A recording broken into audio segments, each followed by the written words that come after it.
और इन सब के बीच बंगाल से ही एक और ब्रेकिंग न्यूज ये है कि संदेश खाली मामले में आरोपी शाहजहां शेख को टीएमसी ने 6 साल के लिए पार्टी से बाहर का रास्ता दिखा दिया है। पश्चिम बंगाल में संदेश खाली में हुई हिंसा और महिलाओं पर हुए अत्याचार के बाद से लगातार टीएमसी पर शाहजहां शेख को बचाने के आरोप लग रहे थे और इसी को देखते हुए पार्टी ने अब शाहजहां शेख पर कार्रवाई कर दी है। शाहजहां शेख 10 दिन की न्यायिक हिरासत में फिलहाल है। हालांकि बीजेपी का कहना है कि जो भी धाराएं शाहजहां शेख पर लगाई गई हैं वो ज्यादातर जमानती हैं। इसमें महिला अत्याचार से जुड़ी हुई कोई धारा ही नहीं है, जबकि सबसे बड़ा मामला वही था कि महिलाओं ने तमाम ऐसी महिलाएं जिन्होंने यौन उत्पीड़न का आरोप लगाया था। लेकिन बीजेपी ये कह रही है कि जो धाराएं लगाई गई हैं उसके मुताबिक शाहजहां शेख को जमानत आज नहीं तो कल मिल जानी है। महिला अत्याचार से जुड़ी हुई कोई भी धारा शाहजहां शेख पर नहीं लगाई गई है।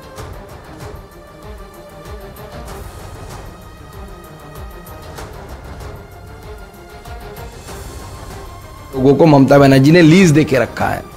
वो वोट लूट करते हैं, रिगिंग करते हैं ड्यूरिंग द इलेक्शन और ममता बनर्जी को जिताते हैं। उसके बाद 5 साल उनको पूरी रिलीज दिया जाता है। वहां पे वो जो चाहे करे, किसी का जमीन हर पे, किसी को रेप करना है करे, मर्डर करना है मर्डर करे, रोहिंग्यास को लेके बैठा है, गौ तस्करी करे, कोयला चोरी करे, जो करना है कर।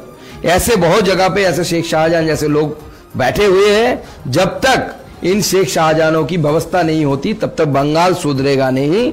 इसलिए बंगाल को आगे आने वाले समय में बीजेपी का ट्रीटमेंट चाहिए और ये ट्रीटमेंट उत्तर प्रदेश में आप देख रहे हैं, बंगाल भी देखेगा आने वाले समय में। पश्चिम बंगाल में अब जंगल राज है, भ्रष्टाचार है और महिलाओं का उत्पीड़न चरम सीमा पर है। ना जाने कितनी ऐसी गलियां होगी जहां संदेश खली जैसी घटनाएं घटती होंगी। अभी तो बोलना शुरू किया है पश्चिम बंगाल की महिलाओं ने। ना जाने कहां कहां ऐसे दरिंदे बैठे होंगे जिनको ममता जी का संरक्षण मिल रहा होगा। दुर्भाग्य है कि एक महिला मुख्यमंत्री के रहते हुए ऐसी घटनाएं घट रही हैं।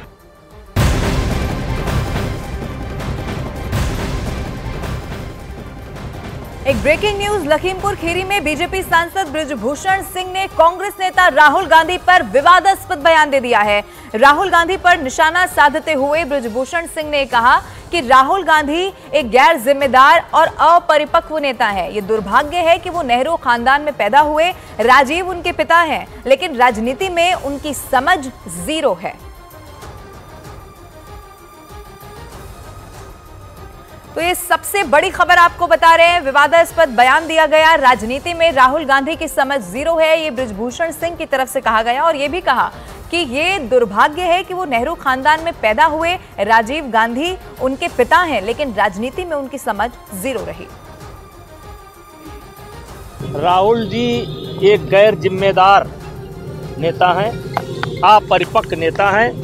दुर्भाग्य है कि वो नेहरू खानदान में पैदा हुए, राजीव जी उनके पिता हैं, लेकिन राजनीति की समझ उनके अंदर बिल्कुल नहीं है, जीरो है।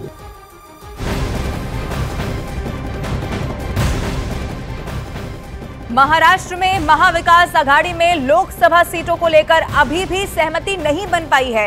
हालांकि ये दावा जरूर किया जा रहा है कि बहुत जल्द ही सीट शेयरिंग पर बात फाइनल हो सकती है, लेकिन अभी ऐसा होता हुआ दिखाई नहीं दे रहा है। अब सूत्रों का दावा तो ये भी है कि मुंबई की 6 लोकसभा सीटों को लेकर कांग्रेस और उद्धव गुट अड़े हुए हैं।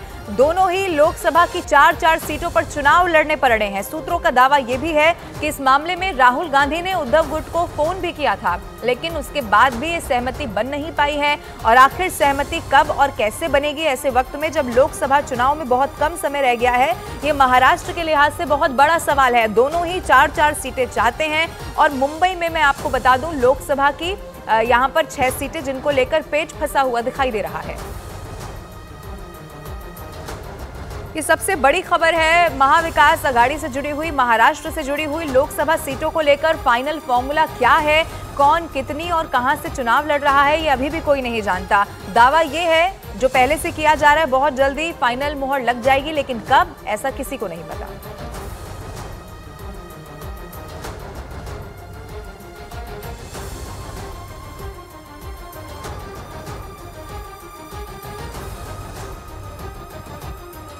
तो 4-4 सीटें दोनों पार्टी चाहती है। लोकसभा की 6 सीटें मुंबई की खास तौर पर, जिनको लेकर आपको मैं बता दूं कि पेच फंसा हुआ है। महाविकास अघाड़ी में सीटों को लेकर ये पेच फंसा है और ये कैसे सुलझेगा ये कोई नहीं जानता। राहुल गांधी ने फोन भी किया, बताया तो ये भी जा रहा है कि उद्धव गुट को फोन किया, बातचीत हुई, बीच का रास्ता निकालने की कोशिश की गई, लेकिन अभी तक भी सहमति नहीं बनी।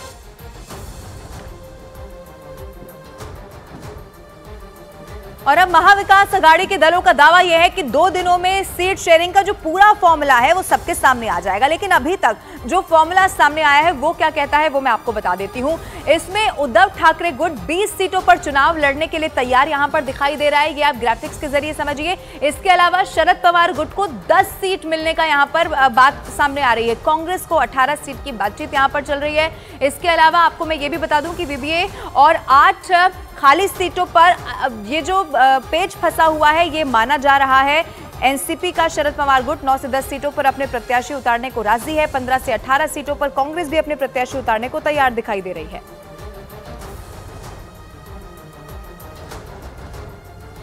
और अब एक तरफ जहां प्रकाश आंबेडकर की पार्टी महाराष्ट्र में किसान नेता मनोज जरांगे पाटिल को चुनाव मैदान में उतारने की मांग कर रही है, तो वहीं दूसरी तरफ उनकी पार्टी ने महाविकास अघाड़ी गठबंधन के सामने 27 सीटों पर अपने प्रत्याशी उतारने का प्रस्ताव रख दिया है। अब इसी से महाविकास अघाड़ी गठबंधन में खींचतान बढ़ती जा रही है।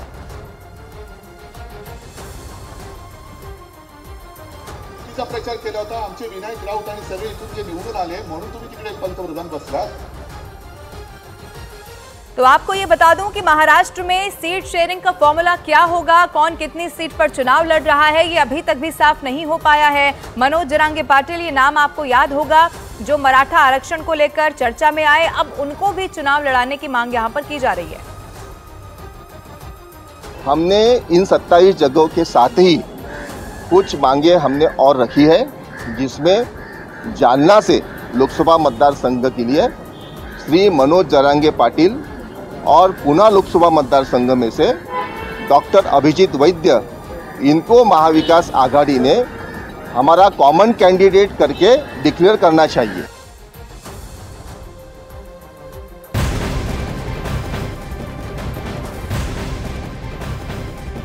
और राजस्थान के अलवर से एक ब्रेकिंग न्यूज है। 2 छात्राओं ने आरोप लगा दिया है कि हॉस्टल में रहने वाली 2 लड़कियां उनका जबरदस्ती धर्मांतरण करवाना चाहती हैं। पीड़ित छात्राओं ने पुलिस के सामने बयान दिया है कि आरोपी लड़कियों ने उन पर दूसरे समुदाय के लड़के के साथ दोस्ती करने का दबाव बनाया और ऐसा करने पर पैसे का भी लालच दिया गया है। पीड़ित छात्राओं की शिकायत पर अब पुलिस ने आरोपी लड़कियों समेत 3 लोगों को गिरफ्तार कर लिया है। जांच पड़ताल यहां पर शुरू कर दी गई है। ये भी खंगाला जाएगा कि अगर ये मामला सही है, सच है, तो ऐसा पहले कितनी लड़कियों के साथ जबरदस्ती क्या कर लिया गया होगा, इनका बैकग्राउंड क्या है, ये सब कुछ इस वक्त जांच का विषय है। जो उन्होंने कंप्लेंट दी थी उसमें उन्होंने कहा कि जो सकीना और काजल है ये मुझे कहती हैं कि तुम इससे वसीम से दोस्ती करो और अपना धर्म परिवर्तन करके इससे शादी करो। ये बात आई है, अब ये किस हद तक सही है, क्या ये कोई कॉलेज राइवलरी का मैटर है या ये कोई गंभीर इशू है। मुकदमा दर्ज इसीलिए किया गया कि गहनता से इसमें अनुसंधान हो जाए। रिलायंस इंडस्ट्रीज के सीएमडी मुकेश अंबानी के बेटे अनंत अंबानी और राधिका मर्चेंट की प्री वेडिंग समारोह आज से जामनगर में शुरू होने जा रहा है। अंबानी परिवार के दिल में जामनगर काफी खास जगह रखता है। ऐसा इसीलिए क्योंकि मुकेश अंबानी की मां और अनंत की दादी कोकिलाबेन अंबानी जामनगर से ही हैं। इस खास मौके पर न्यूज 18 इंडिया की टीम ने जामनगर में रहने वाले कोकिलाबेन के भाई के परिवार से मुलाकात की है, जिन्होंने कोकिलाबेन के स्कूल और बचपन से जुड़ी कई यादों को साझा किया।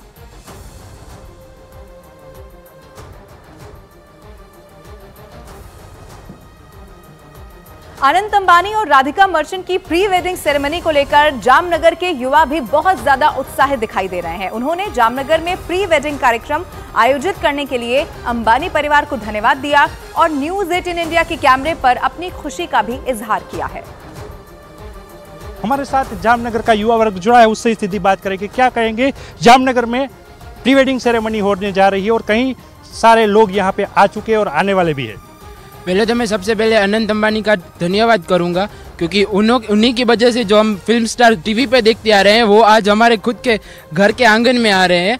तो प्लीज़ थैंक यू, आपका बहुत बहुत शुक्रिया। और आपने भी गुजराती होने का गर्व दिलाया है और हमें भी आपका बहुत गर्व है। Thank you. मैं तो first of all thank you कहना चाहूँगा क्योंकि उन्होंने हमारे जामनगर को सिलेक्ट किया है। उनकी प्री वेडिंग इधर हो रही है तो मैं भी बहुत एक्साइटमेंट में हूँ कि जो हम एक्टर्स पहले टीवी में देखते थे वो अभी हम रियल में देखेंगे। सो मैं तो बहुत एक्साइट हूँ। गर्वी गुजरात बधा को तो सबसे पहले जामनगर के लिए बहुत खुशी की बात है और हमको वैसे कि जामनगर के जो भी क्रिएटर्स हैं उनको रील्स बनाने का मौका मिलता नहीं है बड़े बड़े सेलिब्रिटियों से, क्रिकेटरों से, तो पहली बार ऐसा मौका मिलने वाला है। तो ये जामनगर वासियों के लिए, जामनगर के क्रिएटर्स के लिए बहुत खुशी की बात है। जामनगर में हस्ती आने से हमारा जामनगर का गौरव बढ़ेगा, इसीलिए हमारे जामनगर में अनंत अंबानी ने हमारी बांद्री को विश्व विख्यात बनाया है। अरे मैं तो अनंत भाई अंबानी के लिए एक गुजराती में सॉन्ग प्रिपेयर करके आया हूँ, मैं वो रजू करूँगा आपके सामने। ए मोटी गाड़ी आवी मोटा में माणो लावी जामनगर माटे लीले लीला लेर छे। लीला लहर छे ये बात है गुजराती में कही जाती है। जामनगर के लोग युवा है वो अपनी खुशी महसूस करे। और परिमल नथवानी का परिवार भी जामनगर पहुंच चुका है। पूरा परिवार अनंत और राधिका के प्री वेडिंग समारोह में हिस्सा लेने के लिए जामनगर पहुंचा है। ये तस्वीरें आपके टीवी स्क्रीन पर उस वक्त की जब परिमल नथवानी का पूरा परिवार भी जामनगर पहुंच गया है। वही जामनगर जहां पर अनंत और राधिका के प्री वेडिंग समारोह को लेकर तैयारियां पूरी हो चुकी हैं।